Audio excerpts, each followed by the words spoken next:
अस्सलाम वालेकुम, this is me herbalist Haseeb Ahmad Bhatti and आपको Al Haseeb SCC YouTube channel में खुश आमदीद कहता हूँ। नाजरीन, इस वीडियो में हम बात करेंगे दर्दों जैसी मूज़ी बीमारी के हवाले से। नाजरीन, दर्दें 3 वजह से होती हैं। अगर आप इन 3 वजह को अच्छे तरीके से जान लेते हैं तो उम्मीद है कि आप सारी ज़िंदगी दर्दों जैसी तलख बीमारी से महफूज रह सकते हैं। तो ये 3 वजह गौर से सुनिएगा। वजह नंबर 1, जिस्म के जोड़ों के दरमियान लेसदार मादा पाया जाता है, रतूबत पाई जाती है। जिस रतूबत या लेसदार मादे की वजह से हड्डियों की मूवमेंट बहुत आसानी से हो जाती है। अगर जोड़ों के दरमियान लेसदार मादा बढ़ जाता है या इसकी पैदाइश बढ़ जाती है तो हड्डियों में ये रतूबत ज्यादा होने की वजह से मूवमेंट आसानी के साथ नहीं हो सकती, बल्कि हड्डियों को हरकत देते वक्त इस रतूबत के प्रेशर से दर्द होती है। इसके इलाज में हम ऐसी ग़िज़ा, ऐसी दवा का इस्तेमाल करेंगे जिससे इस लेसदार मादे की रतूबत की पैदाइश भी रुके, इसका अखराज भी हो और साथ साथ इसमें खुश्की पैदा हो ताकि इसकी ज़ाहिर मिकदार में कमी भी हो।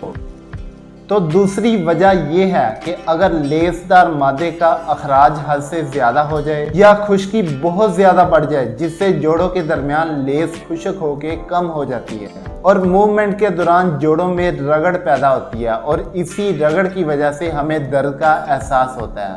इस वजह में पहली गलती ये होती है, अक्सर लोग जो कि खुशक ग़िज़ा, खुशक दवा का इस्तेमाल करते हैं जिससे उनके मिजाज की खुश्की बढ़ती है। मिजाज की खुश्की बढ़ेगी, जोड़ों के दरमियान लेसदार मादा खुशक होकर कम हो जाता है। रगड़ से दर्द होती है तो फौरी लोग इंजेक्शन लगवाते हैं या पेन किलर दवा का इस्तेमाल करते हैं जो वक्ती तौर पे हमारे दिमाग को सुन कर देगी और बंदा महसूस करेगा कि मैं बिल्कुल ठीक हो गया हूँ। अब दूसरी गलती ये करते हैं कि वही ग़िज़ा, वही दवा का इस्तेमाल करते हैं जिससे मज़ीद खुश्की बढ़े, तज़ाबियत बढ़े, तो जोड़ों का मादा और खुश्क हो। लेकिन बदकिस्मती से उस पेन किलर इंजेक्शन ने, पेन किलर टेबलेट ने हमारे दिमाग को सुन किया होता है जिससे मरीज़ यही समझते हैं कि जी हम बिल्कुल ठीक हो गए, लेकिन हरगिज़ ऐसा नहीं होता बल्कि उनकी बीमारी में शदीद इजाफा हो रहा होता है। और इसी तरह उस इंजेक्शन का असर ख़त्म होगा, मरीज़ दोबारा इंजेक्शन लगवा लेता है, फिर इंजेक्शन का असर ख़त्म होगा, मरीज़ फिर दोबारा लगवा लेगा। एक वक्त ऐसा आता है कि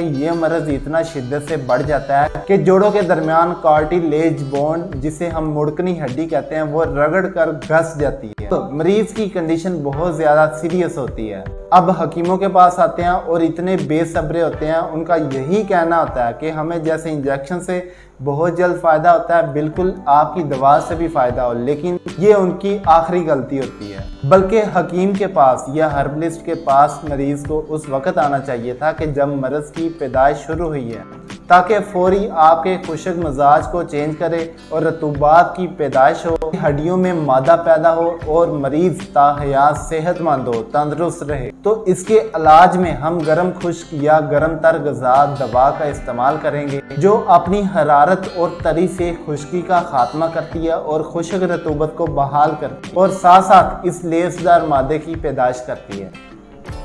अब बात करते हैं हम तीसरी वजह की। तीसरी वजह ये होती है कि वजूद की गर्मी की वजह से सुफरा की पैदाइश होती है और सुफरा पित्ते में स्टोर होने की बजाय डायरेक्ट खून में शामिल हो जाता है और जब खून की गर्दश जोड़ों वाले मकामात की तरफ होती है और यही सुफरा उन जोड़ों के खला में रुक जाता है और सोजश वर्म की सूरत इख्तियार कर लेता है, जिसे आम अल्फाज में दर्द वाले जोड़ों पे सोजश होना कहते हैं।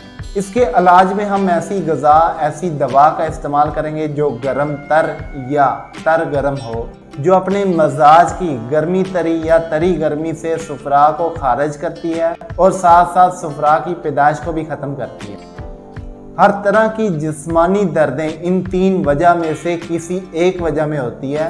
अगर आप इसकी असल वजह मालूम कर लेते हैं तो यकीन जानिए हर तरह की दर्द का इलाज आप बहुत आसानी के साथ कर सकते हैं। अगर आपको तशखीस करने में दुश्वारी हो रही हो तो आप मेरे नीचे इस दिए गए नंबर पर राब्ता करके मेरी हेल्प ले सकते हैं।